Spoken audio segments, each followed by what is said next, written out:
You had an interview and, well, you're waiting to hear back.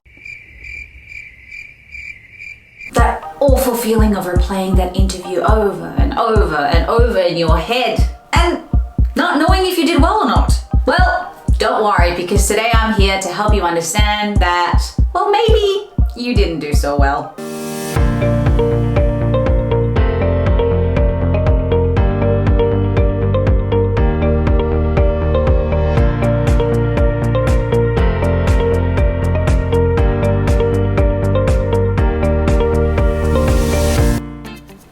Better to know or to not know. There is nothing worse than the feeling of unsureness, especially if you really, really wanted the job. I really want to point out that there can be many, many reasons why you may or may not get a job. And sometimes, I mean this, it has really nothing to do with you.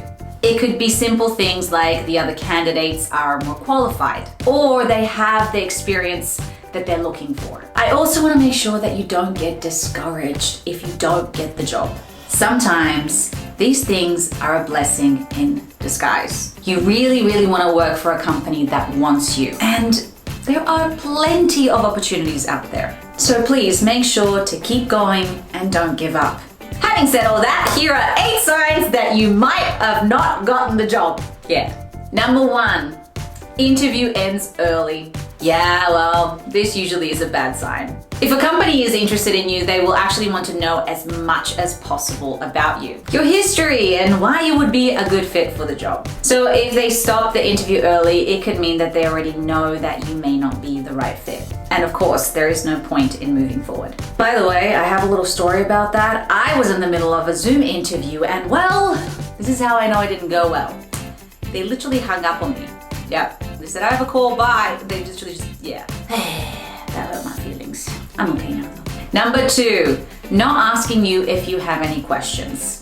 Asking a candidate, do you have any questions for me, is of course definitely common courtesy, but it's also an opportunity for the interviewer to give you more information about the position. So if they don't ask you this question, it could mean that you may not be the right fit. Number 3, not trying to sell you the job. They like you. They will tell you what is so great about the company and so great about the job and why you would be so great for it. So if they're not giving you much, then they might already know that you're not the best fit. And therefore, there is no point in selling you the job. Also, they could just be really bad at their job and not know how to sell you the job. So, number 4, you tell them that you have other job opportunities and they don't ask you anything about them. So if they don't push to find out more information about all the other opportunities that you may have, then yeah, that could be not such a great sign. If they really want you, they want to know what they're going up against, what their competition is, and of course, try to, once again, sell you the position so that you choose them over the others. Number 5, they mention that they're still accepting applications. If they mention that they're still taking in applications, well, this simply means that they haven't found the right fit for the position.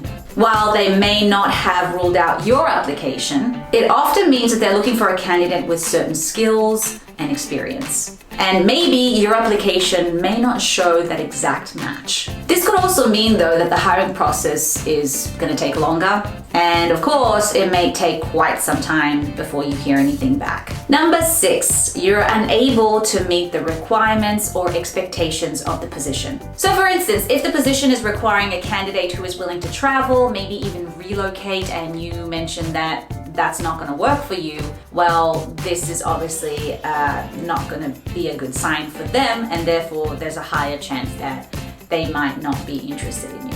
Other things could be differences in schedule expectation. For instance, you expect to work full-time, but they're only hiring part-time. Now, this could simply mean that they're looking for somebody who really fits in their criteria and aren't necessarily willing to compromise. Number 7, your compensation expectations don't match. If you find that you're expecting to be paid much more than what they're offering, and of course they are not willing to compromise, then this is usually a sign that it's just not going to work. Number 8, they don't respond to your follow-ups. If you don't receive any responses or a follow-up question, then that usually means that they're not interested. It simply means that they have moved on to other candidates, they probably don't have time, or of course, they don't want to invest any more time in you. That's it for today, guys. I hope this video gave you some clarity. Here's the thing, make sure to give yourself as many job opportunities as you can. That way, even if you did get rejected, you're not going to be as disappointed and you know that you have other options out there. By the way, don't forget to check out our library. We have a ton of videos, and one of the videos that I did is also how do you know that you did get the job. So hop on there and check those out. That's it for today, and thank you so much for your time and have an amazing week.